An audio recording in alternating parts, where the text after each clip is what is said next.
104.5 The Team, your home for New York sports. Joining us now is the Kansas City Royals writer for their flagship station, 610 Sports Radio. Josh Vernear joins us. Josh, what do you make of last night's performance from the Yankees? Well, that's who they need to be when they're at home, right? You run into a few home runs, a solid start from Michael Pineda.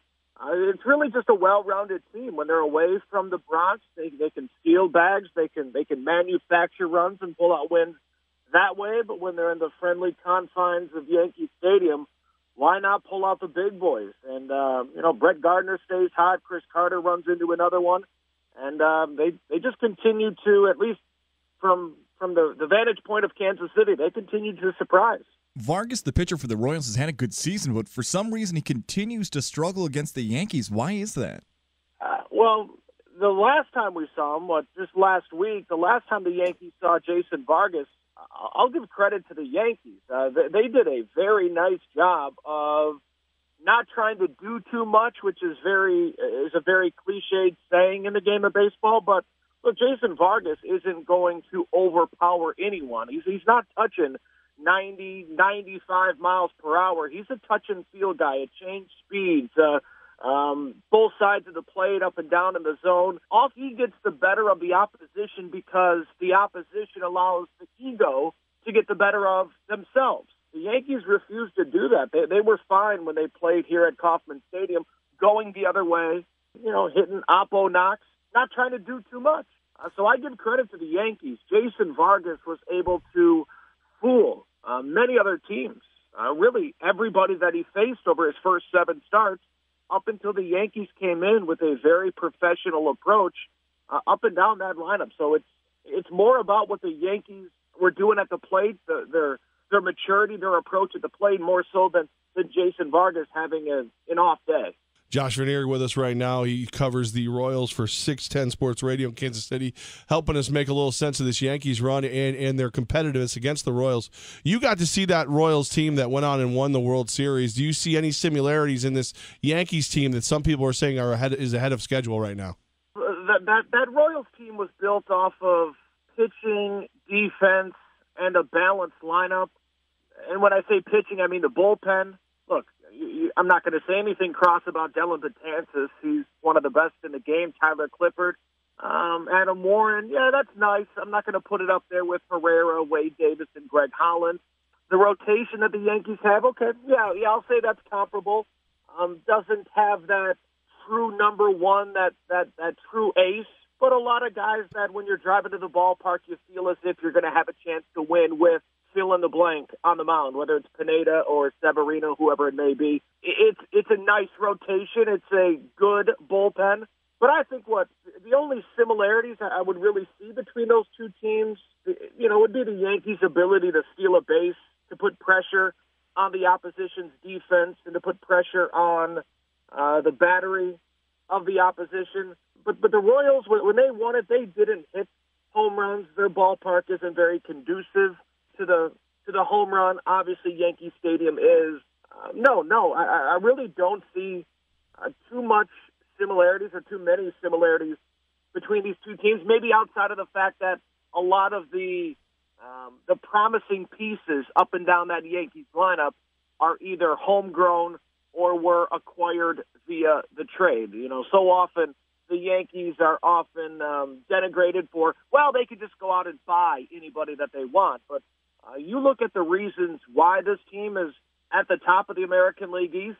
It's homegrown talent or talent that it was acquired because of a trade of homegrown talent. So, yeah, I mean, the speed and the building from within, I would say those would be the similarities between this Yankees team and that championship ball club we saw in Kansas City. Our coverage of tonight's Yankee game, Yankee versus Royals, takes place 6:25. First pitch set for 7:05. You can hear it right here on 104.5 The Team. And still on May 23rd, Yankee fans are still thrilled and excited about every time Aaron Judge steps to the plate. We know you follow the Royals for a living, but do you get excited like Yankee fans do when Judge steps to the plate? Yeah, I'll be honest. I do, but I do for different reasons. I'm just blown away the sea change that we've seen from this kid in not even one calendar year. I mean, when I'm watching him last year, I'm thinking, okay, he's a guy that could run into 40 home runs down the line, but he's going to struggle to ever become a 300 hitter. Just didn't see that approach, the patience that would be needed to be a 300 hitter. His willingness to go the other way, his willingness to spit on an off-speed pitch and wait for that pitcher to make a mistake, that has been thoroughly impressive. And defensively, for behemoth of a man to look that graceful in right field, man, Aaron Judge, obviously the power speaks for itself, but just the all-around ability that he's bringing to the diamond night in and night out not only excites me as a baseball fan in 2017, but it really makes you stop and think about what this kid, coupled with Gary Sanchez and Torres, who eventually will get that call up, what this team is going to look like in a few years when they obviously begin to spend on the big-name free agents after next year. Look, I know it's often referred to as the evil empire, especially here in Kansas City, but I respect what Cashman and the Yankees are doing, and maybe we'll just keep this between you and I, but I'm looking forward to what this team looks like in a couple years. I love it, man. Josh Vernear of Sports Radio 610 in Kansas City. Josh, just a little while ago, you listed off all the great things about this Royals team. Why have they been so unsuccessful so far this year?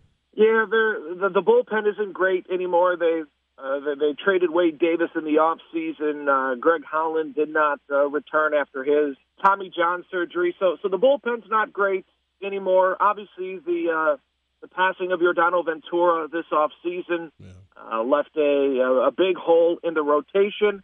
But the main reason is the guys in the middle of the lineup, Hosmer, Kane, Salvador Perez, Mike Moustakas, Alex Gordon, those guys were surrounded by very good players, right, when they won the World Series. Kendrys Morales was a 30-home run, 100 RBI guy. Ben Zobrist is one of the best all-around baseball players, or the best utility type of baseball players in all of the big leagues. So they had nice complementary pieces around them when they won the title. But obviously, being in a market like Kansas City, time progresses and those young players begin to make more money. You're going to have to bid adieu to a Kendrys Morales. You're going to have to wave goodbye to a Ben Zobrist because you're not going to be able to afford all of that talent, all of those contracts. The hope was that Hosmer, Moustakas, Perez, Kane, and Gordon would progress enough as hitters to where they could make up for any regression from the bullpen, any regression from these complementary pieces, any regression from the defense or from the rotation.